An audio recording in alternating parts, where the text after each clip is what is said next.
Welcome to Wager Talk TV. I am Kelly Stewart at Kelly in Vegas, joined by Ronald Cabang, NBA handicapper at WagerTalk.com, at UCapper on Twitter. He's also UCapper on Instagram, puts out tons of great content over there as well. Ron, we're going to get right into it. The NBA season for 2023 is upon us. Less than 30 days away. And I want people to know if they go to Wager Talk, they get your package, what they can expect from you. Yeah, for me, I think one thing that has been successful for me in the past is really the quality over quantity piece of the handicapping, right? I think, I was at Sports Memo for a couple years, the 2020 to 21 and 21 to 22 seasons. During that time at Sports Memo, I was actually up over 120 units for my clients, and during that time frame, that would have made me number one over at Wager Talk during that time frame. And last year, I tried to do something and add another market, the player prop market, and it kind of backfired. So I think what I'm going to do this season is, I studied everything. I went back and I was like, yo, I'm just going to keep that out, go back to what worked. And really, it's really just that quality over quantity piece to the NBA. Yeah, that is always interesting. As handicappers, we are ever evolving, but sometimes things just aren't our forte. I'm with you. The prop market is not my forte either. Sides and totals in the NBA, we know there's Mhm. tons of situations. I know that you have a model that you use as well. And of course, the all important eye test. So please kind of get into your handicapping approach and how you go about picking those sides and totals. Yeah, like you mentioned, the whole balanced approach, right? I have a model. I use the trends and situations, and also the eye test. And the eye test to me is something that a lot of people really look at and use that initially, right? One thing that people tend to say is like, Team A beat Team B by 20 points, and Team C is better than Team A, so Team C should easily beat Team B, right? Well, to me, I think that's sort of like a simple, oversimplified way of thinking and handicapping, and people kind of use that a little bit too much, in my opinion. You can kind of put that into every other sport, not even just the NBA. I did a video last week in the NFL about the 49ers and the Browns, and how I thought the Niners would have been, would have kept the game close. They ended up winning outright, but a lot of teams said, a lot of people just mentioned, the Niners beat the Dallas Cowboys by like 40 points. So, what is the difference between those two teams? That line of thinking goes into the NBA, and people overuse that. And to me, I think you can kind of factor in a lot of pieces. There are more factors that are going into the outcomes of NBA games. To me, it's like that team dynamics and matchups, right? It can come down to team play style and team's ability to take advantage of specific one-on-one matchups, and that kind of what differs from the NBA or basketball in general to other sports is those one-on-one matchups. And I think also another big thing is team chemistry, especially early on in the season, early season play. Most of the time, big off-season changes affect teams' chemistry and dynamics. And one team specifically, this for this upcoming season that I've been looking at is really the Bucks, right? Going from a defensive-minded All-Star Drew Holiday to more ball dominant, offensive minded player like Damian Lillard, that changes the dynamic of their team. I think both Giannis and Dame are going to have to really learn how to play with each other effectively. And the rest of the team also, they got to adjust to a new head coach as well. So it's not just having a new player, it's a new coach. So a lot of changes going on there. And I think it's going to take some time for them to really start to click. You know what I mean? I think maybe the first 10, 20 games of the season, you're going to see some rough patches for this team. I think overall talent, it might be able to overwhelm some teams, but when you face the Bucks against, have the Bucks go against some of these top tier teams who have good continuity and established chemistry, there might be a chance that they struggle against those teams. And that's the reason why I like the balance approach, because that's the eye test. Then you have the analytics, the model, and then you have the trends and situations that you could bring up. And if everything aligns, that's where you start to get that quality over quantity type stuff. Yeah, let's get into some of those advanced analytics. In my previous life, I did do some work for NBA TV, you and Ski, and a couple other very notable, Marco D'Angelo, notable NBA handicappers over at Wager Talk were very helpful for me because that was never a sport that I had handicapped. And I'm going to be really honest with you, I never did a deep dive like I do college football, college basketball into some of these deeper analytics. Can you kind of Mhm. simplify them for me as well as our viewers? Yeah, so along with that balanced approach that I mentioned, it's the model, and the situational trend. So from the model perspective, I use both, surface level stats, like the stats that you see in the box score, and then advanced analytics as well, efficiency stats, pace, percentages, and things like that.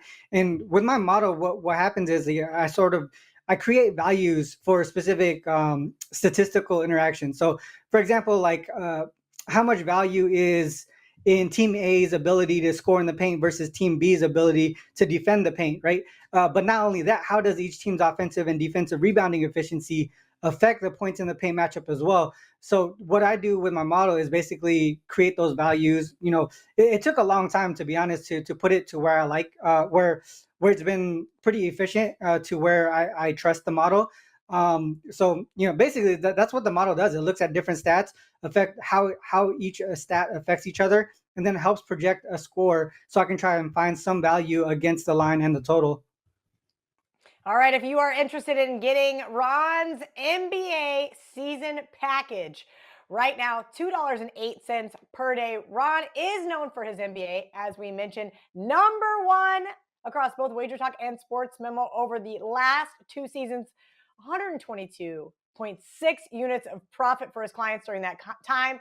And of course, he's going to be looking to regain that position once again this season. Only $4.99 regular price, $7.95. So right now we are running that promo over at Wager Talk. No coupon code needed. This is an early bird pricing. It will go back up starting on Monday. So make sure you guys take advantage of that. Now, Ron, I'm going to pull up a couple of other things that I'd like to touch on with you so that clients can know what you are using in order to identify, if you will, games that you want to bet on. Yeah, I think simple trends and situations. I use, I don't know, a lot of people follow Ralph Michaels and a couple other folks who use SDQL. I use that as well in my handicapping process. So, along with the model, I look at trends and situations that are profitable from a long-term perspective. So, like, sort of like you find as small edges and you kind of deep dive into those. And if all those things align, like I said before, including the eye test, that's where you start to see the quality over quantity. And I want to drop a couple situations for the viewers here that I use. I one thing that I like to look at is how the NBA has changed. And I think from a standpoint of 5 years ago, 2018, you could kind of see the dynamic of the offenses changing a little bit. And that's why I use that time frame. Anything before that, you start to see lower totals, a different type of game. Teams weren't shooting as many three-pointers as they were for especially this year, the more recent years. But one situation that I look at that has proven to have an edge over a long period of time since 2018, road favorites greater than 3 points. They've been covering at a 54.7% rate. That overall, that's profitable, right? Why this makes sense to me is market perception. I think most bettors overvalue home court advantage, and most people still use sort of that default 3 point home court advantage. But what I did in my deep dive and in my analysis is what I've seen in more recent years is that the home court advantage is more so like 2 to 2.4 points. And, I think, even just 1 point, you're going to fail to cover. So that's why there's that different, that significant advantage here looking towards road favorites. Also, bettors lead to backing home teams more so than road teams. And that forces the books to move lines in that direction to sort of balance that action. And that leaves road teams with a more clear, to me, when you're a road favorite, you're the clearly better team. And when they start to move the line because of that type of action, the clearly better team starts to have a shorter line and they get to cover that. Then another trend that I've seen since 2018 as well, teams coming off a game scoring 130 or more points, those teams are failing to cover at a 53.2% rate. So you fade those teams, they're covering at 53.2. Obviously, that's not significantly profitable or whatever, but it moves to 56.3% if they scored 140 or more points. So why this makes sense to me is regression to the mean, right? Especially for teams who don't normally score that many points. So if you see a team scoring 110, 115 points per game, all of a sudden they score 130, 140, you got to think that something's going to come back to normal. And that's what I expect. Also, the fatigue factor. If they score, that many points in a game, they probably just came off of a fast-paced, high-energy game, and they're going to have that fatigue, especially if you look at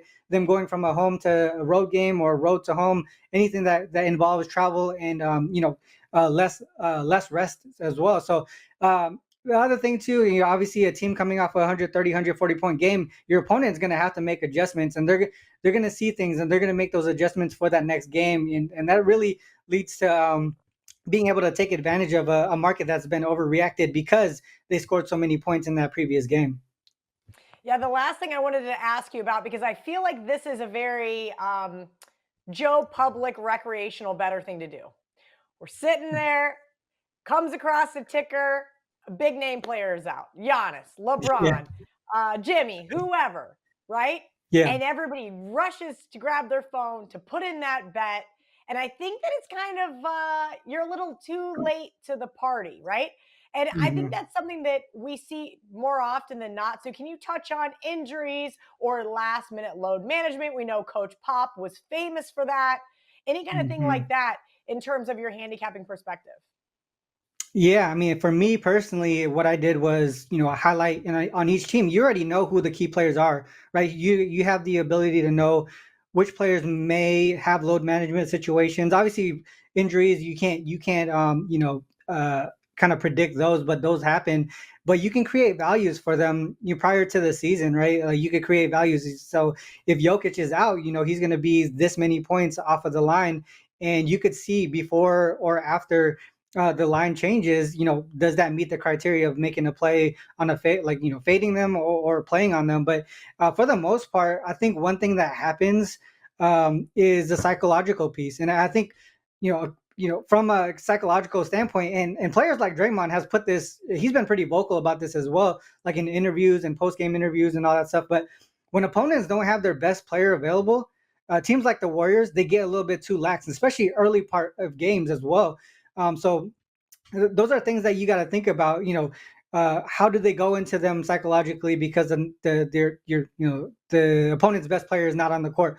Role players, especially on the team that is missing the player, they start to step up. They exceed expectations. They step up, and when these key players are missing, and you have to think about the role players who are able, who can step up for those key players, and is it like a uh, you know combined players? Is it cumulative? I guess you could say that multiple role players step up versus just one key player stepping up in that place. You gotta value those, put values to those prior to injuries and load management situations, and that's what I've been able to do. You got to take that off season, and do those types of things, create models, create values for specific players, because that's what you get to see. Especially in most recent years, especially last year, a lot of people struggled going into games. 5 point values, they're running to the window and chasing because they don't think that's enough for Jimmy, for LeBron, or things like that. But you got to remember, these players in the NBA, these role players, they're in the NBA because they have the skill set to be there. Obviously in a 7 game series, 5 game series, you probably wouldn't want to back those teams. But for the most part, in a one-off situation like load management, these players can step up, and that's why you gotta pause when you running to the window in those types of situations. Absolutely. I always say do not overreact, right? You don't want to just make a bet based on that type of reaction. Good stuff from Ronald, as always. Again, number one across both Wager Talk and Sportsmemo the last 2 seasons, 122 and 0.6 units of profit for his clients during that time. He has absolutely crushed it. Right now, you can get his entire NBA season for only $199. WT.buzz/RC. He is Ronald Cabang at UCapper on Twitter. I am Kelly in Vegas. We'll see you guys next time around on Wager Talk TV.